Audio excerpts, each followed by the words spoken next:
Bismillahirrahmanirrahim. Assalamualaikum warahmatullahi wabarakatuh.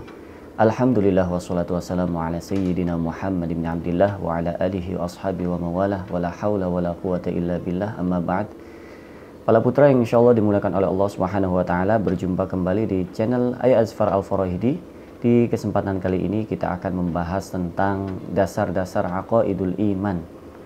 Dasar-dasar aqaidul iman. Namun sebelum kita membahas lebih jauh, jangan lupa klik like, subscribe, dan nyalakan lonceng notifikasi agar kami terus bisa mensyiarkan Islam.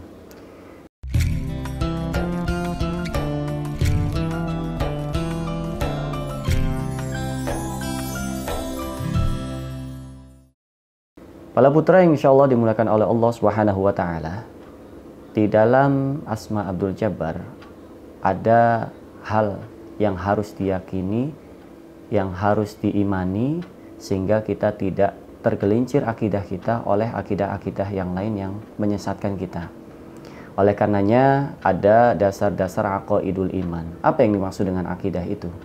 Akidah itu adalah sesuatu yang diyakini kebenarannya dan diyakini bahwasanya itu adalah sesuatu yang benar, sehingga kita tidak terlepas dari akidah, pegangan, panduan yang berdasarkan Rasul Shallallahu Alaihi Wasallam.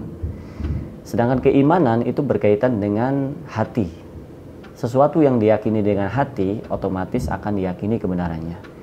Baik, para putra yang insya Allah dimuliakan oleh Allah Subhanahu Wa Taala, dalam dasar-dasar aqaidul iman yang harus kita pahami adalah mengenai sifat-sifat wajib bagi Allah. Kenapa? Karena sifat wajib bagi Allah ini akan mempengaruhi seseorang dalam berkeyakinan, berakidah. Dan kita bisa membedakan mana sifatnya Allah dan mana sifatnya makhluk. Karena antara sifatnya Allah dengan sifatnya makhluk ini harus berbeda. Ketika sifatnya makhluk ditetapkan kepada sifatnya Allah, maka dia bukan Allah. Begitupun sebaliknya. Ketika sifatnya Allah diterapkan ke sifatnya makhluk, berarti ada yang salah di situ. Oleh karenanya kita harus paham dan mengetahui, tentunya para putra sudah mengenal sifat Allah yang ada 20 sifat. Mulai dari sifat wujud, qidam, baqa, mukhalafatul hawadithi sampai akhir yaitu mutakalliman. Oleh karenanya nanti ada sesi-sesi berikutnya di mana kita akan membahas poin demi poin satu persatu sehingga kita tahu dan paham keyakinan kita itu keyakinan yang mana yang benar. Baik, sebagaimana kita lihat di lambang Asma Abdul Jabbar, kita memiliki akidah yang cukup kuat di mana kita mencintai sahabat Nabi dan kita mencintai keluarga Nabi. Karena ada akidah yang dia tidak mencintai keluarga Nabi, dia mencaci maki keluarga Nabi. Begitupun sebaliknya, ada akidah yang dia mencaci maki para sahabat Nabi dan terlalu mencintai, seolah-olah mencintai keluarga Nabi, mereka juga akidah yang kurang benar. Oleh karenanya di dalam Asma Abdul Jabbar, aqaidul iman itu kita berpijakan kepada akidah ahlus sunnati wal jamaati asy'ariyah sufiyah bermadhab. Baik, kita akan bahas satu poin dulu, yaitu sifat wajib bagi Allah, yaitu sifat wujud. Sifat wujud adalah diartikan sebagai ada. Allah Subhanahu wa taala memiliki sifat ada. Adanya Allah Subhanahu wa taala tidak diadakan oleh yang lainnya. Artinya adanya Allah dari dahulu dan dari dahulu. Dari masa-masa yang lama yang tidak dijangkau oleh akal pikiran kita. Allah memiliki sifat wujud. Wujud Allah bukan ditiadakan oleh siapapun. Makanya ketika kita meyakini ada Tuhan selain Allah yang dia adalah diadakan oleh yang lainnya, maka dia bukan sifatnya Allah, bukan sifatnya ketuhanan, bukan sifatnya Tuhan, akan tetapi dia sifatnya makhluk. Allah memiliki sifat wujud. Wujud Allah ada dari dahulu dan dari dahulu dan tidak ada yang mengadakan.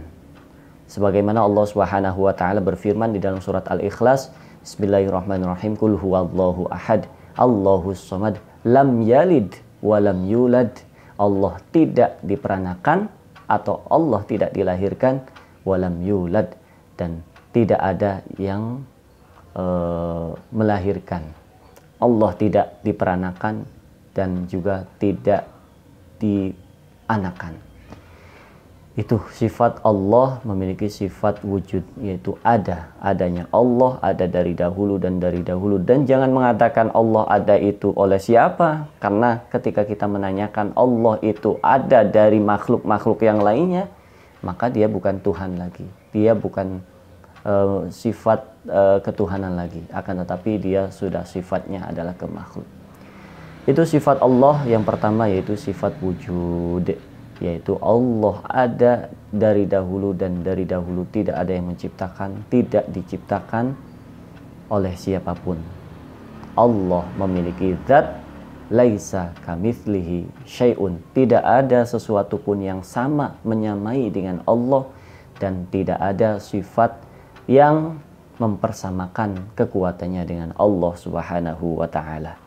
Itu saja mungkin yang dapat kami sampaikan. Insya Allah nanti akan ada rentetan yang sangat panjang yang harus dipahami mengenai sifat wujud Allah, sifat adanya Allah. Dan ketika ada yang menanyakan di mana Allah, aina Allah, akidah yang lain menanyakan Allah berada di atas langit.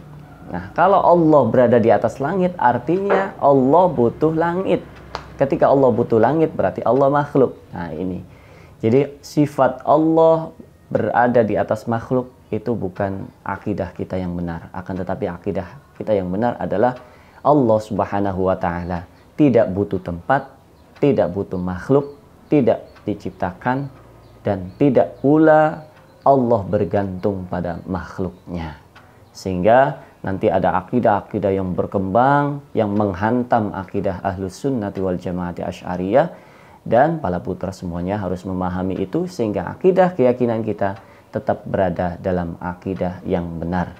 Oleh karenanya dasar-dasar aqaidul iman ini harus dipahami dengan baik sehingga kita tidak terjerumus oleh akidah-akidah yang menyesatkan. Akidah ini bahkan disesatkan oleh akidah-akidah yang lain. Padahal ketika kita lihat rentetan panjang dari sejarahnya, akidah ini akidah yang benar, yaitu akidah Ahlus Sunnati wal Jamaati Asy'ariyah Sufiyah bermadhab. Sekian, terima kasih. Assalamualaikum warahmatullahi wabarakatuh.